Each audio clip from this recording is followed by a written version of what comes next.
Ya, baik. Ya. Mohon maaf ya. Terima kasih Pak Yudi yang telah memberikan pengarahan di dalam proses berjalannya webinar ini. Izinkan kami selaku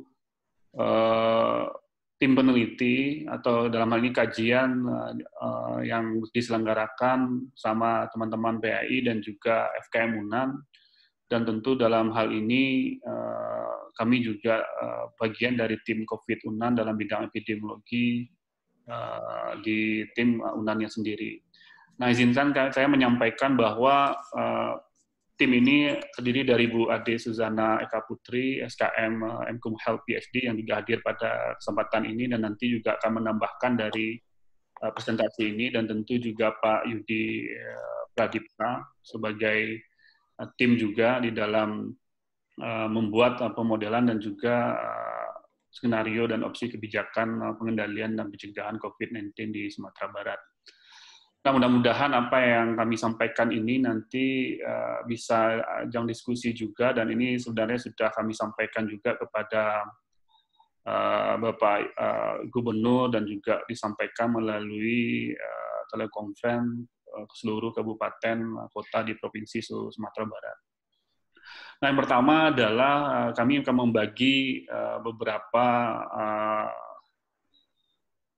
chapter di dalam pembahasan ini. Yang pertama adalah nanti kita update terakhir kemarin bagaimana kondisi di Sumatera Barat, dan yang kedua adalah nanti melihat distribusinya dan juga bagaimana jalur penilai risiko dalam penularan ini, dan nanti sedikit bicara pemodelan, dan nanti juga kita siapkan juga skenario kesiapsiagaan, dan baru nanti opsi kebijakan dan upaya pengendalian dan pencegahan. Nanti presentasi ini diteruskan oleh Bu Ade. Nah, pertama saya memulai dari sini. Ini update terbaru, kita melihat dari slide yang ini bagaimana perkembangan dari mulai di Sumatera Barat dilaporkan per tanggal 20 Maret khusus untuk di awalnya itu adalah PDP. Sedangkan kasus pertama disampaikan itu sekitar tanggal 25 atau 26 Maret. Kasus pertama itu adalah langsung 5 orang yang positif, kalau kita bisa lihat di slide ini. Nah, sedangkan pada saat sekarang itu sudah terakhir update tadi malam itu per tanggal 8 April itu sudah 26 kasus konfirmasi positif. Nah, sedangkan yang meninggal terhitung mulai kalau nggak salah tanggal 30 1 orang masih bertahan, masih 1 orang. Dan ternyata dari 26 orang itu yang sudah sembuh adalah 4 orang. Nah, ini kondisi di Sumatera Barat, dan kita melihat bagaimana repitasi per harinya. Itu bisa dikatakan kalau dianggap dibagi dari 12 hari ini sudah terjadi ya 500 kali lipat gitu. Dari rentang waktu tanggal 26 sampai tanggal 8 April. Dan ini bisa diperkirakan kalau ini tidak dikendalikan dengan baik, dan juga penemuan kasus ini, dan juga nanti mobilitas perjalanan dan juga social distancing juga diterapkan, ini akan menjadi lonjakan kasus ke depan. Oke, nah selanjutnya adalah kita melihat sebelah kanan Indonesia sendiri. Kita lihat bahwa ya secara kumulatif itu angkanya terus naik. Kalau bicara nanti eksponensialnya ini belum terjadi stuck, artinya kasus terus bertambah seperti itu. Dan kita melihat angka yang meninggal itu sudah mencapai 221, dan yang sembuh pun juga nggak jauh berbeda, sekitar 204. Ini data terakhir tadi malam saya peroleh.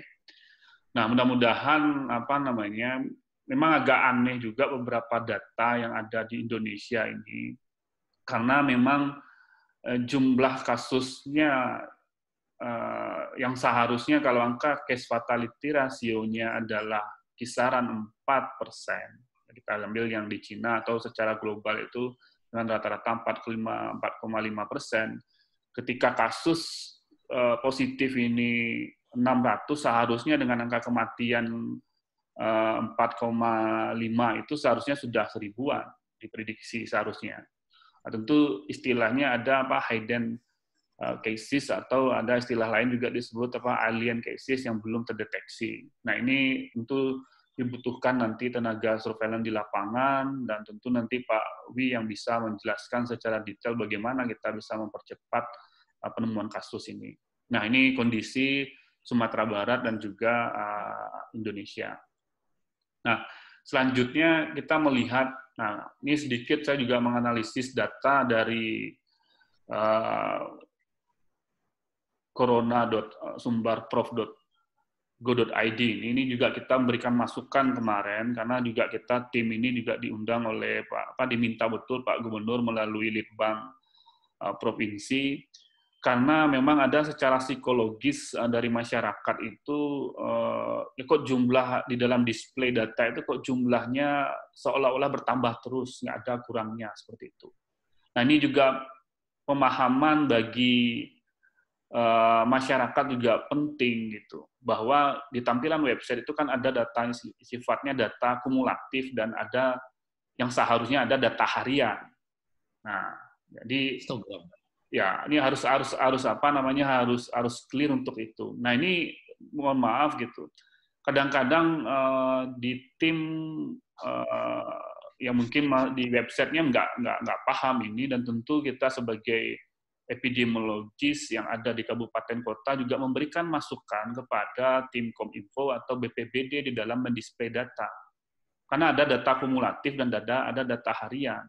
Dan kalau bisa nanti juga dipilah berapa yang sudah keluar atau berubah status gitu. Ketika apakah jadi ODP, menjadi PDP, atau memang sudah nggak masuk dengan status ODP tersebut. Apalagi sekarang sudah ada yang sifatnya di revisi 4 itu adalah OTG, orang tanpa gejala. Dan ini juga perlu dilihat gitu.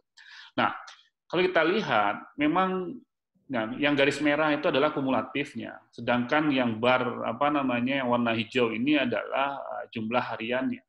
Nah, seharusnya seperti ini data yang didisplay di kabupaten kota, biar masyarakat juga paham gitu. Jangan dilihatkan angka-angka yang terus naik, dan memang ya kita sadari kalau masyarakat awam menganggap ya kok naik terus sih, nggak pernah turun gitu, seolah-olah nakes nggak bekerja dan pemerintah tidak ini. Tapi juga ini menjadi awareness kita atau pemerintah daerah untuk melihat nanti mengambil kebijakannya bagaimana reputasi dari jumlah kasus dan juga termasuk juga ODP dan PDP. Nah, itu sudah sampai 4.000-an ya, apalagi mungkin banyak lagi mungkin update-nya dan penambahannya kita bisa lihat per harinya dalam grafik ini.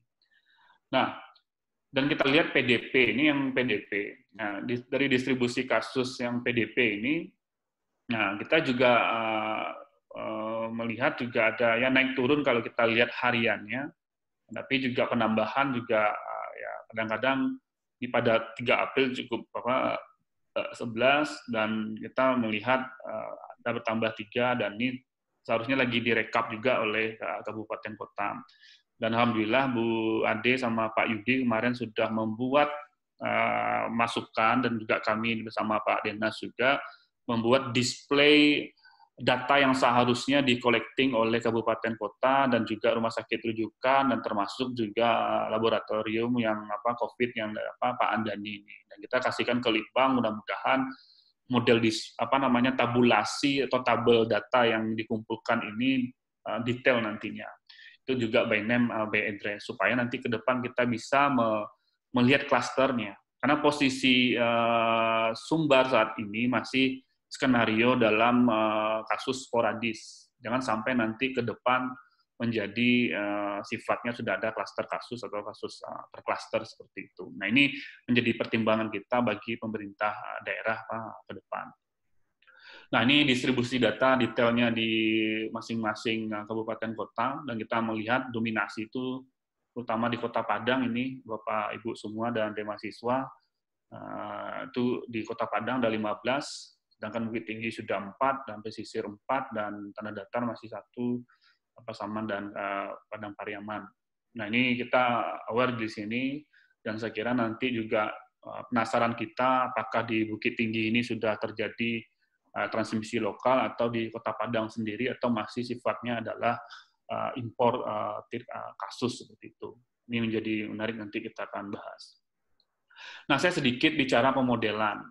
Nah, tentu pemodelan ini hanya membantu di dalam kita memprediksi atau mengestimasi. Ada istilah dalam epidemiologi itu adalah basic reproduction number, yang artinya adalah bilangan reproduksi dasar ini atau Arnold ini dikatakan bahwa nanti dibagi jumlah rata-rata atau beta dari kontaknya, rate dari jumlah kontak dari orang yang rentan menjadi infeksi, dan dibagi nanti orang yang dari status infeksi menjadi sembuh atau recovery. Nah, ini bisa dikatakan dengan model ini, SIR ini, bahwa nanti infeksi ini bisa pada populasi benar-benar akan terjadi ketika nolnya lebih dari 1, yang katakan epidemik, sedangkan nolnya itu endemik, sedangkan kalau kecil dari 1 itu proses eradikasi.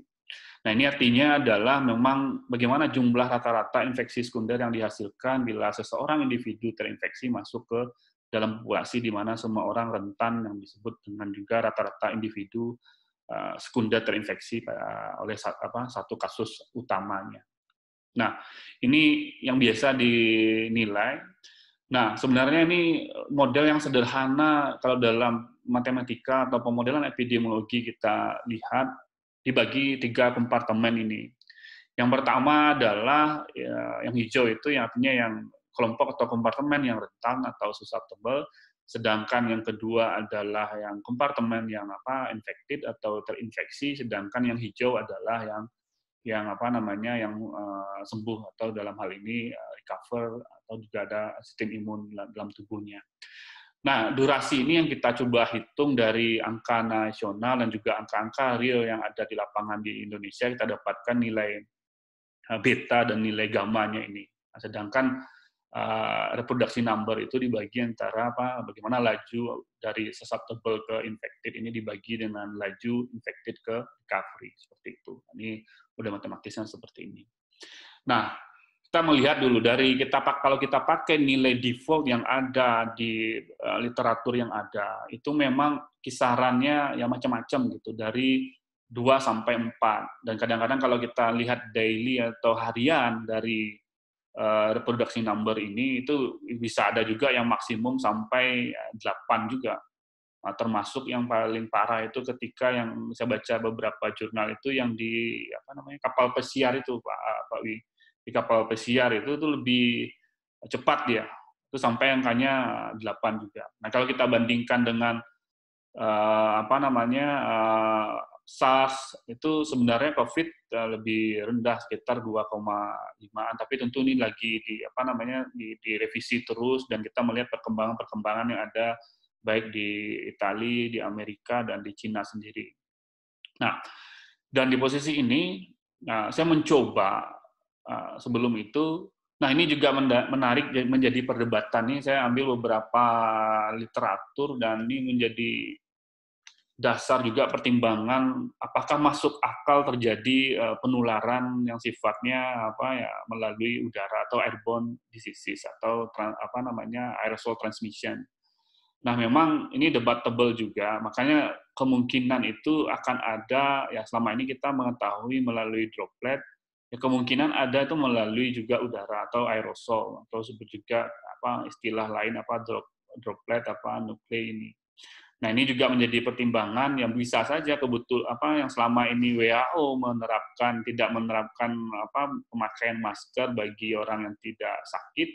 Nah, sekarang dengan perkembangan meledaknya kasus di Amerika dan termasuk juga beberapa yang di Italia dan juga Spanyol ini, ya kemungkinan ada beberapa artikel menyimpulkan ya masuk akal memang kalau itu bisa terjadi yang namanya aerosol transmission atau airborne diseases. Nah, ini menjadi PR kita juga untuk mereview dengan baik, dan tentu teman-teman klinis dan juga mikrobiologi bisa menjelaskan lebih detail nanti kemungkinan ini. Nah, ini kan dicurigai, makanya there is possible aerosol transmission seperti itu.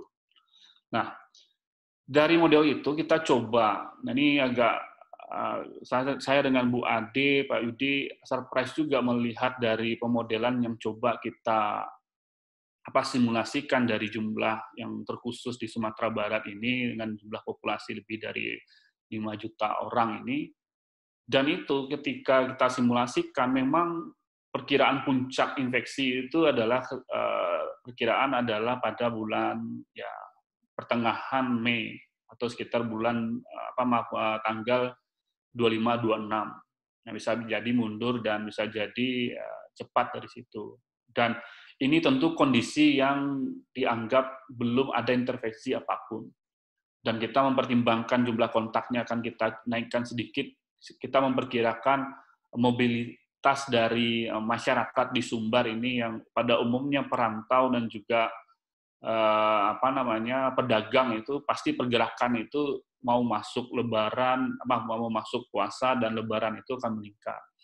Nah, ini yang risiko yang akan kita nilai. Tapi bisa saja kemungkinan itu tidak terjadi karena memang sebelum-sebelumnya sudah intervensi sudah dilakukan juga beberapa oleh pemerintah daerah maupun juga kabupaten kota. Tentu ini yang harus kita pantau ke depan. Nah, terus kita coba simulasikan yang bentuk hariannya juga. Nah, itu memang kita sampaikan kepada Pak Gubernur dan juga melalui Pak Gubernur disampaikan kepada Bapak Wali Kota dan juga Bupati.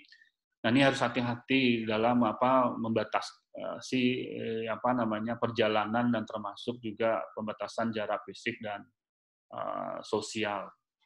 Nah, perkiraan ini kita buat dan tentu juga kita ingin membuat simulasi yang kita coba dari beberapa kajian dari literatur dan kita coba implementasikan dari model yang ada. Jadi gini, kemarin juga baru 2 hari yang kemarin saya webinar dengan teman-teman di Cina. Kebetulan juga ada teman-teman ini yang dari HB, yang dari Guangxi, dari Xi'an dan juga di Foshan. Dan mereka juga mengatakan bahwa social distancing itu memang efektif dilakukan di Cina. Nah, tapi saya juga mengatakan bagaimana karakter masyarakat yang di Cina ini, gimana kedisiplinannya. Nah, dari kajian mereka itu juga ada beberapa artikel saya juga baca, itu memang terjadi penurunan pada minggu pertama diterapkan itu dengan disiplin masyarakat dan juga termasuk pertama diberlakukan kebijakan itu di minggu pertama kasus itu bisa turun, kasus baru itu sebanyak 66%. Dan saya coba mensimulasikan di model ini yang khusus Sumbar ini, dan juga diikuti dengan minggu kedua itu bisa turun 86%. Nah, diikuti di minggu ketiga adalah 95%. Nah, tentu dengan sukses story yang dilakukan oleh Cina ini, tentu ini juga pelajaran juga bagi kita di Sumatera Barat dan juga di Indonesia. Tapi jangan setengah hati, itu bahasa saya sampaikan juga kemarin. Wartawan juga sampaikan, kalau hanya diserahkan kepada pemerintah, tentu ini akan menjadi beban pemerintah, sedangkan karakter masyarakat kita ini belum terbiasa disiplin dan termasuk ini masih dianggap bahasa kita masih dianggap remeh aja atau masih belum apa-apa. Sama dulu di awal saya diskusi juga dengan Pak Wihardi dulu di PAI itu. Ada mengatakan kadang-kadang ya teman-teman juga termasuk juga pejabat di kita juga di UNAN, kita kan belum ada kasus positif. Ngapain kita social distancing? Ngapain kita physical distancing? Karena kan kasus di Sumbar belum ada. Nah, tentu epidemiologis melihat dengan sekeliling sudah, dan juga kita melihat yang daerah-daerah terjangkit, dan apalagi juga mobilitas ini, kita sudah memprediksi bahwa ya tinggal menunggu waktu aja gitu, seperti itu. Dan ternyata benar pas tanggal 26 itu langsung jumlah kasus dilaporkan langsung 5, dan seharusnya kita berlahan-lahan bisa 1 dan juga 2 dan seperti itu. Dan ini langsung dilaporkan 5 dan termasuk juga labnya juga baru diizinkan pada waktu itu. Nah, juga saya membuat simulasi ini dengan teman-teman juga karena memang dilaporkan itu melalui data secara global itu risikonya itu juga tinggi pada penyakit yang komorbid. Nah, ini tentu juga dibutuhkan nanti di teman-teman kabupaten kota untuk bisa mendapatkan data-data berapa persen orang yang PJK di kabupaten kota, termasuk yang DM, dan termasuk yang PPOK, hipertensi, dan kanker. Nah, kita bisa menghitung risikonya. Nanti saya sudah sampaikan juga ke bagian Litbang itu, tolong diminta ke Dinkes atau ke kabupaten kota untuk bisa menyerahkan data-data ini. Ya, kita coba bantu membuat simulasi itu. Nah, sejauh mana, karena memang yang meninggal itu dilaporkan banyak seperti ini. Nah, termasuk juga yang di Indonesia perlu juga dikaji berapa yang meninggal itu yang mempunyai penyakit penyerta. Dan Bu Ade juga menyarankan kemarin bahwa di tabel yang diminta itu juga dibuat juga diisi apakah si pasien ini di medical record-nya itu mempunyai penyakit penyerta apa tidak. Nah, itu kan jadi enak nanti Litbang atau dalam hal ini provinsi untuk menganalisis datanya, dan ini menjadi sebuah kajian yang sangat bermanfaat ke depan. Nah, ini juga termasuk juga umur, juga banyak pertanyaan apakah sudah ada kasus pada anak-anak, dan memang rata itu makanya ada simulasi model yang dibuat itu juga hanya khusus pada orang dewasa saja, karena memang banyak kasus itu pada orang dewasa. Dalam hal ini angkanya banyak yang dilaporkan itu 40 50 ke atas. Nah, juga hati-hati juga, tapi kita juga tunggu juga kajian-kajian apakah sudah ada juga yang kasus yang pada anak seperti itu. Nah, nanti sebelum dilanjutkan oleh Bu Ade, saya sedikit ini menjelaskan ke Bapak Ibu semua atau Mbak mahasiswa yang hadir pada webinar ini. Ini sebenarnya skenario yang kita modifikasi dari sebenarnya WHO sudah mengeluarkan ini per tanggal 16 Maret. Nah, itu dibagi 4 kelompok seperti ini atau 4 level ini. Itu ketika kondisi tidak ada kasus, artinya tidak ada terdapat kasus yang dilaporkan, yang hijau, sedangkan yang kuning ini adalah kasus sporadik, baru dilaporkan hanya 1 atau lebih dari kasus, dan itu bisa saja kasus imported atau penularan lokal. Sedangkan yang orange adalah yang level ketiga, yaitu skenario ketiga adalah yang sifatnya kasus sudah terklaster atau klaster kasus. Nah, ini lebih mendominasi penularan lokal. Nah, sedikit saya sampaikan, dengan adanya aturan PMK yang dikeluarkan pemerintah ini tentang PSSB itu, batasan sosial skala besar itu, epidemiologis diminta betul di dalam mengidentifikasi apakah sudah ada terjadi penularan lokal. Nah, ini yang saya sampaikan ke teman-teman epidemiologis di kabupaten kota. Ini harus butuh kajian ini sebenarnya, ditunggu betul oleh kepala daerah untuk bisa menjelaskan ini. Nah, teman-teman surveillance maupun juga teman-teman epidemiologis di kabupaten kota. Nah, karena apa? Dominasi penularan lokal ini tentu nanti di dalam data-data surveillance yang perlu kita analisis seperti itu. Nah, jangan sampai posisi sumber saat sekarang baru di level yang kuning atau level 2 ini atau kasus sporadik ini, jangan sampai nanti sudah masuk ke dalam klaster kasus atau kasus yang terklaster ini. Nah, ini yang dikasih rambu-rambunya ke pemerintah. Nah, perlu disampaikan nanti kepada kajian ini ke Bapak Kepala Daerah. Nah, jangan sampai kita jangan berharap sampai yang ke level yang 4 ini. Artinya epidemiologi sendiri nggak tahu di mana posisi sumber penularannya dan bagaimana penularan itu terjadi. Artinya tadi malam kita berdiskusi juga dengan teman-teman di kebijakan sosial pemerintah, teman-teman di FISIP. Nah, kalau sudah terjadi yang merah ini, ya bisa saja orang mengisolasi diri masing-masing saja. Orang nggak makan mau memikirkan lagi karena tidak aman dan itu bisa tidak terkontrol.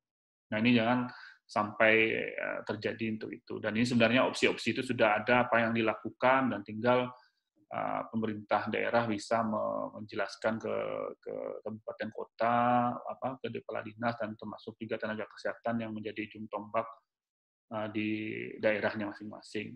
Nah, ini juga termasuk sistem surveillance-nya, nanti Pak Wi aja yang menjelaskan secara detail. Dan mungkin saya minta kepada Bu Ade yang menjelaskan ini. Silakan Bu Ade. Ya, terima kasih Pak Dev. Assalamualaikum warahmatullahi wabarakatuh.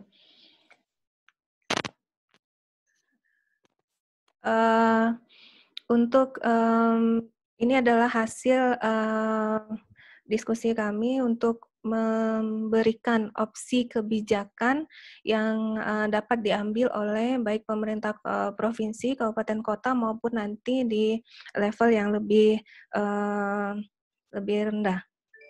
Nah, yang pertama adalah sesuai dengan pembelajaran yang kita bisa ambil dari yang telah terjadi di negara lain, yaitu Cina, Korea Selatan, maupun negara lainnya, dan juga dari pembelajaran yang tidak efektifnya social distancing yang dilakukan oleh Italia, akhirnya mereka memiliki angka kematian dan angka kesakitan yang jauh lebih besar daripada Cina, meskipun ada kontroversi bahwa pencatatan di Cina di awal juga belum maksimal. Gitu. Nah, sebagaimana yang telah dilakukan oleh pemerintah, menetapkan beribadah, bekerja, dan belajar di rumah. Nah, ini sesuai dengan apa yang sudah disampaikan Pak Dev, dipresentasikan di hadapan Gubernur dan Bupati Wali Kota. Gubernur sudah mengeluarkan 3 jenis instruksi, kalau tidak salah, kepada Bupati Wali Kota. Untuk yang pertama adalah tentang pelaksanaan karantina mandiri. Nah, ini optimalisasi peran dari RT, RW, Jorong, dan juga Nagari.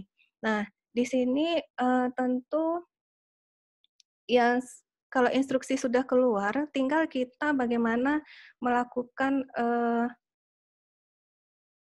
evaluasi atau jalan atau tidak, efektif atau tidak, apa yang dilakukan oleh wali nagari, jorong, atau RT RW. Karena sebagaimana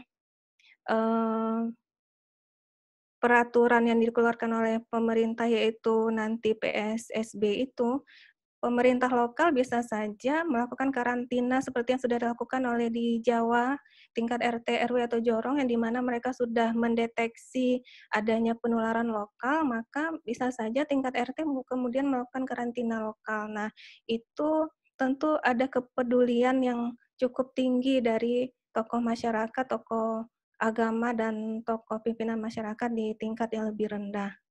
Nah, lanjut Pak Dev.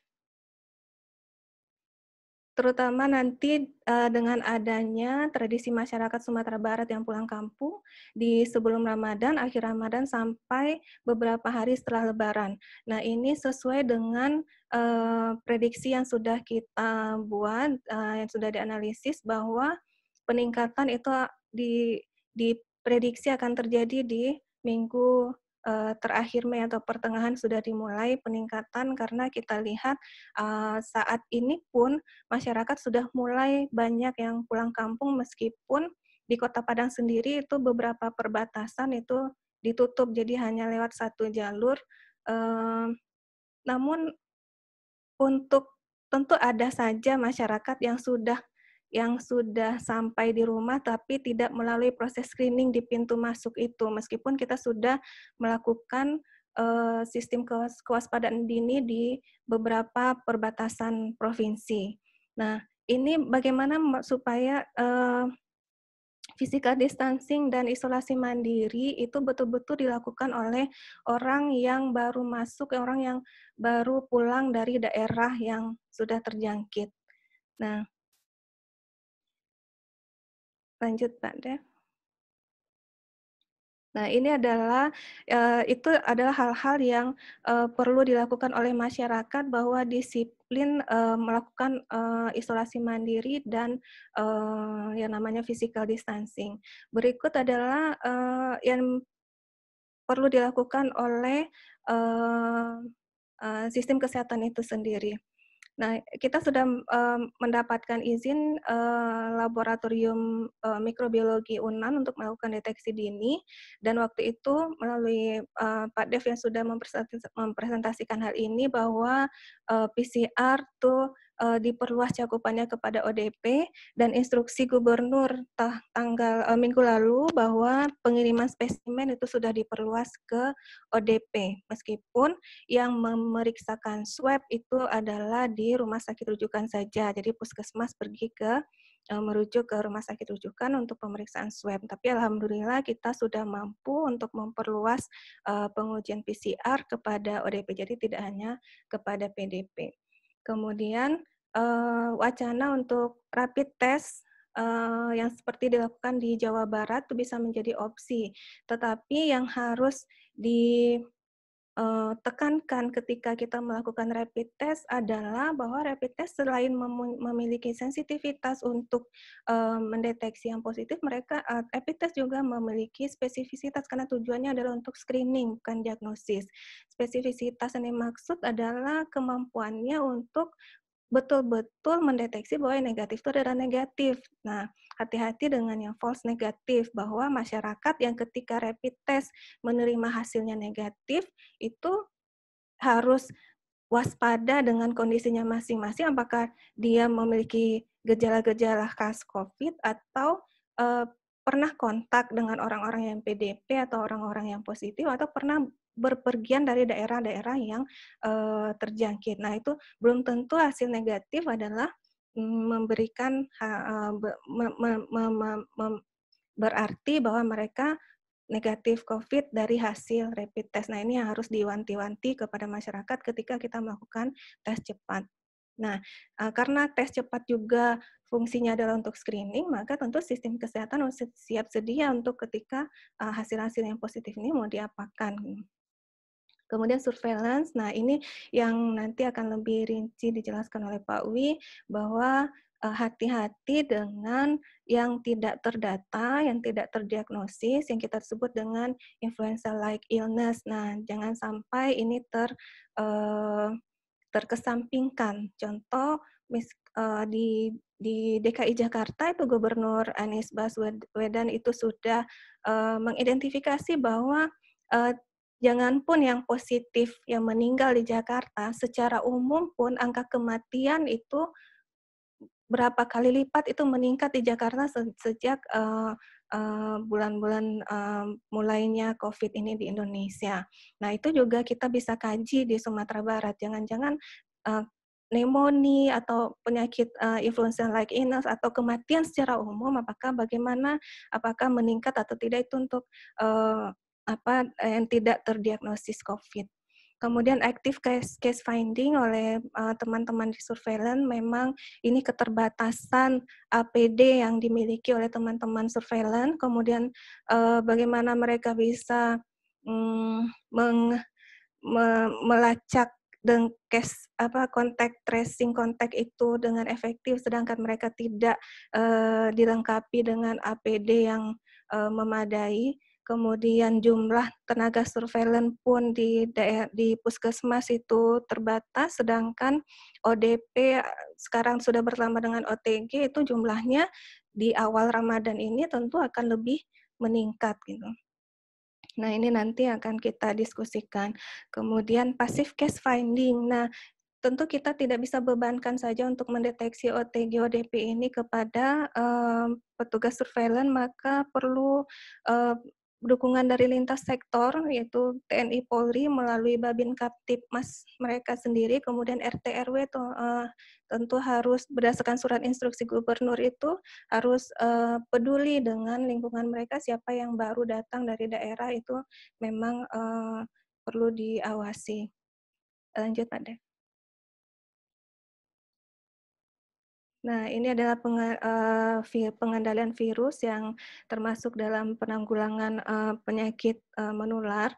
Kita sudah melihat itu di contohnya saja di Kota Padang, di Pasar Alai saja yang saya pernah lihat, itu sudah disediakan tempat cuci tangan berupa tong penampung air, kemudian disediakan sabun di sana. Nah, ini penting karena hand sanitizer itu tidak bisa kita dapatkan dengan mudah, maka cuci tangan pun sangat efektif untuk mengendalikan virus yang sudah terkontak kepada masyarakat di tempat-tempat umum, terutama ini adalah ketika aktivitas jual beli yang akan meningkat di saat-saat Ramadan ini. Kemudian disinfeksi tempat-tempat umum yang sudah dilakukan, kemudian yang tidak boleh dilupakan adalah tentang prosesi pemakaman dari kasus yang meninggal dunia. Standar yang dilakukan oleh petugas, apakah di Jakarta sendiri kita baru dengar bahwa ada petugas yang memakamkan yang tidak memakai APD dengan baik, mereka terinfeksi, tertular virus itu. Nah, kita lihat jangan sampai puskesmas ini kesulitan dengan APD untuk supir yang mengantarkan atau tenaga yang mengantarkan, kemudian apakah ini yang jadi kontroversi, apakah masyarakat atau keluarga yang keluarga dari kasus itu menerima dengan baik SOP pemakaman dari PDP maupun dari kasus yang meninggal dunia. Lanjut, Pak Dev. Nah, ini adalah penguatan di sistem kesehatan itu sendiri. Pelayanan kesehatan itu pemerintah sudah menganggarkan beberapa, dan Gubernur itu baru sudah melibatkan konveksi-konveksi lokal untuk pembuatan APD, masker, dan lain-lain. Nah, ini sudah mulai berjalan apa yang ditetapkan oleh pemerintah. Kemudian penguatan sistem rujukan, oleh karena fasilitas kita terbatas, maka yang ditetapkan oleh pemerintah adalah rujukan yang selektif, artinya hanya kelompok yang berisiko tinggi yang dirawat di rumah sakit. Tapi ini dengan syarat bahwa isolasi rumah tentu harus dijalankan dengan benar oleh orang yang menjalankan isolasi di rumah, baik itu PDP maupun kasus positif maupun ODP. Nah, ini yang harus kita lakukan promosi dengan gencar, bahwa bagaimana masyarakat harusnya melakukan isolasi di rumah itu seperti apa gitu, dan apa yang dilakukan oleh keluarga, apa yang dilakukan oleh lingkungan sekitar. Nah, itu perlu promosi edukasi masyarakat yang sangat gencar. Kemudian jangan sampai peningkatan saat ini, saya lihat tadi di grafik bahwa dari sebelumnya per hari bertambah satu, sekarang dari 6 ke 7 April bertambah 3 kasus, 7 sampai 8 April itu bertambah 5 kasus. Nah, ini kita bisa lihat bahwa kalau kita geret beberapa hari ke depan, dari 25 Maret yang kasus pertama tentu sudah melakukan apakah ini sudah kontak lokal atau masih impor. Nah, itu yang sangat penting seperti apa yang dikatakan oleh Pak Dev tadi. Rasanya itu dulu Pak Dev, mudah-mudahan nanti ada diskusi kita yang lebih